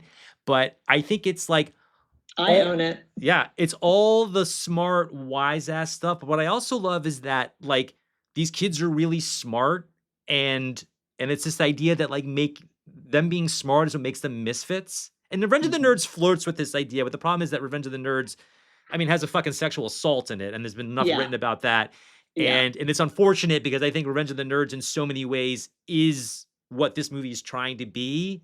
And I think Martha No. Coolidge, again, having her hand on the till, keeps this movie, because the only horny thing in this movie is where he walks up to that woman and says, like, eating that will give you very large breasts. You know, like that's Yes. the only Oh, thing. And I'm it's like, too late. right. Yeah. That's like the only thing that's like horny, and that's like slap. Okay, fine. Like that's a squint to like get upset about that, because he is still a college kid and he would still, he's And it's still, it is what college kids say to yeah, each other, right or right. wrong. It is Right. truthful, I'm saying, you so the know? fact that Martha Coolidge left that in Yeah. shows that it's the movie's not prudish, even though it happens to be PG.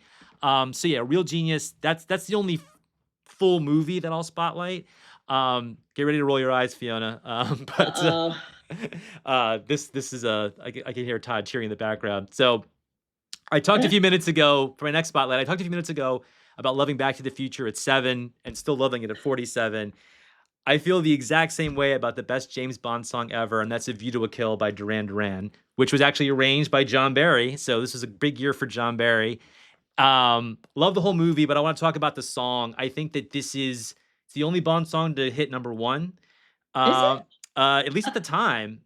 At the Oh, at time, it that was. time. Okay, To okay. hit But number one, like Live and Let Die was big, but I'm talking maybe the Adele song did the prior. Adele song, I'm pretty sure Yeah. Okay. So hit number that could one. be, but I also love the opening titles of this movie, which go with the song. It's a lot of like day glow and neon. It's just very current, and I've always loved this song, and I love that it's Duran Duran. It's one of the few times, not one of the few times, it's like they picked a band that was like at the height of their power at the right time. And I love that John Barry, you know, it still sounds like a Bond song, but it also sounds like an 80s song. And I just love, and I like that it's up tempo. I think they've gone a little too far with like kind of the swoony ballads. Like I want the next one Oh, to be yeah. just like boom, boom, boom. Anyway, that song rips. That's all I'll say about it. I mean, I've talked enough about James Bond. We're actually doing an entire episode on the Bond movie later this season, not this one.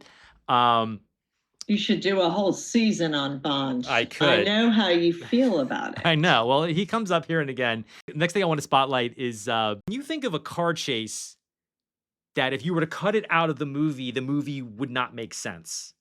For some people, that would be the French Connection, but I actually think that the director of French Connection, William Friedkin, did himself one better with this car chase for a movie called To Live and Die in L.A., which was made this year in 1985. You know this movie?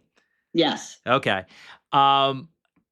LA freeways are kind of infamous Yes. and this is a car chase down the wrong way of an LA freeway, and it's very cool. I don't want to say too much about what this car chase impacts Means. plot-wise, because Yeah. I think it's kind of a spoiler, but the setup is incredible because it's two Secret Service agents who need front money to give to a counterfeiter, and the government won't give it to them, and they're ripping a guy off. They're pulling a heist just to get the front money, to get this counterfeit money, and the guy they heist has bodyguards all around him, and there's this chase, and it climaxes with them going the wrong way. I don't know which freeway. It's not one of the big ones, but they go the wrong way down a freeway, and there's no CGI yet. It's done for real. I mean, obviously it's done. I mean, probably the 90 or the 110. Those are the ones that they usually shut down. I think they do say it in the movie, and I just watched the movie recently. I just can't remember. It's one of those kind of far off from LA, but still a freeway. The whole movie's great. It's I think the third or fourth movie that Willem Dafoe made, and William Peterson is the lead in it. And it's my favorite William Friedkin movie. I like it more than French Connection. I like it more than Exorcist. I like it more than Sorcerer. It's what I love about this chase in the movie is that it's a good movie dressed up like a shitty one. And I love when movies can do that. One last thing I want to mention. This is my last one, I promise. I talked a lot about in the opening of our show and all season how action movies were never better than they were in the 80s. And one example of that is the stunts. The stunts were done by real stuntmen. And even if you could tell that they were real stuntmen, like even if you could tell the guy looked different, it was still impressive because it was real people doing real stunts. And now that's only done by Tom Cruise, bless his heart. He's the only one, actually doing it, but it's him, and that's up it to a point. because the insurance company won't let him do a Sure. couple of them. But Yeah. he's taking it And it's further. one take. Exactly. You And take it one take. it's probably Yes. very close. The guys in To Live and Die, the actors in To Live and Die in LA said, we did this at the end of the schedule because we knew if we got killed, they'd still have a movie. So there's definitely like they That's figured out like, brilliant. yeah, it's like, oh, this is like we have nothing else to shoot. So if we die, they still have a movie. So That's brilliant. that's scary. Yeah. So there's a sequence in a movie called Remo Williams, The Adventure Begins. You know this movie? No. So it was going to be a series. It was actually directed by Guy Hamilton, who did a lot of famous Bond movies. It was with Fred Ward, and it's called The Adventure Begins somewhat hubristically, because this was going to be the first in a franchise. It bombed. There weren't any other ones, sadly. Anyway, there's a scene where, remember in the 80s how the Statue of Liberty was sort of scaffolded for years? Yes. So Yes. it was during that time, there's a scene where this character is standing on top of that scaffolding, and these guys come and try and kill him. And they are, in some shots at least, jumping around this scaffolding and hanging off the Statue of Liberty, which again was only possible because the scaffolding, the statue was being in real life refurbished for years in the 80s. That scaffolding was there. I think it's in Working Girl. Probably. You could, in other 80s Yeah. movies, you could probably see the scaffolding. So they didn't build this for the movie. And it's the poster of the movie, which I talked about in other podcasts, is like a beautiful painting, and it's him hanging off the crown of the Statue of Liberty. That's only a slight exaggeration of what the scene is. And I just think that it's crazy. Yeah, the whole movie is a lot of fun. So have you thought of any other spotlights, or are we good? What year did Breakfast Club? 85. Breakfast Club is 85. We can talk about it. Let's spotlight the fact that an entire movie, which is arguably one of the best coming of age movies, Agree, is shot in one location. Yeah. It happens in one location, in this library. Yeah. You would think after, 90 minutes of, 7 noodleheads in a library that you're going to get bored in this story. Yeah. Never. Yeah. I think that is one of the best scripts. I would say that is one of the best scripts I've ever read. It has everything. Yeah. It has the princess. It's stated at the at the end of the movie. Yeah. How do you get the jock, the princess, the basket case, the criminal, and the genius, whatever, the nerd all together. The brain, yeah. The brain, yeah. And the moral of that story is every single one of them has a little piece of the other. Yeah. When they leave, for sure. But before they came in, yeah, they all had that shit too. Yeah. That's a great movie. And that's a movie I liked when I was a kid. To me, it was sort of exotic because they were like, it's so fascinating because like 3 of them are in their early 20s, but Molly Ringwald and Anthony Michael Hall actually were 16. And what's funny is if you watch Anthony Michael Hall, I think they shot it pretty close in continuity, gets taller than the other guys, or as tall as Judd Nelson. Because I think Anthony Michael Hall's like over 6 feet tall, but I think when he started the movie, he was like 5'8" or something, so he's like actually, so it's this good mixture of like, they're all young, but like 2 of them are like actually in that stage of life. And I mean, I've always loved that movie. The only thing I don't like about that movie, and I didn't know until I got older how silly it was, is when it's literally one thing that could just cut right out is when Emilio Estevez is he's high and he's like jumping around and then he shouts and then the window shatters. I'm like, that's just so dumb. Like, and that's gratuitous. It's gratuitous. And what's amazing, I highly recommend, Criterion put out Breakfast Club a couple years ago, and there's an hour of cut scenes. Really? Yeah, an hour of cut scenes, most of which I'm glad they're out, but it's fascinating to see because John Hughes scripts, and this is true of Planes, Trains, and Automobiles also, I think the first cut of that movie was 3 hours, and the movie's like less than 90 minutes. I think that was typical of him, where he shot a lot and he wrote a lot, but he just went, and he really, there's so much that got cut out of Breakfast Club. And sometimes when things used to play on like network TV, they would put things in to like make things longer for the commercial break. So some of these scenes you may think you saw, but if you're a fan of the movie, which you are and I am too, great movie, and I think that's yeah, 85's funny because he does Breakfast Club, and then, like, 6 months later, Weird Science, and it's like Another yeah, phenomenal right, movie, and you and know? and very different tonally, but, Mhm. the Hughes thing it's funny because he wrote Breakfast Club first and wanted to do it, and the studio said, "This is way too dark," and then he wrote 16 Candles as just a way to make Breakfast Club, which is so funny because 16 Yep. Candles is, like, all around that town and stuff. It's not an expensive movie, but the scale of it is so much bigger than Breakfast Club. Just to make a movie with about 5 kids in a room, he had to make this whole other movie with a Movie bunch of to different get it storylines greenlit. and Yeah. yeah, No, and so Fiona, you have anything coming up you want people to know about? Naked and Afraid Global Showdown actually premieres this week. We're chasing air. So, And we're chasing yes, air on this podcast. That actually works out perfectly. yes, it premieres Sunday the 17th. Okay, great. And this is gonna air 5 days on the 13th, so that's great. So this is actually current. Usually when I ask guests that, it's like we're not airing for like 4 months. So Yes, yes. yeah, you could find me on Instagram, Letterboxd, both Edward Clow. You can find me on Script Revolution. You can find some short films I've done on Vimeo. If anybody has any questions or comments, you can email me at hindsightingquestions@gmail.com.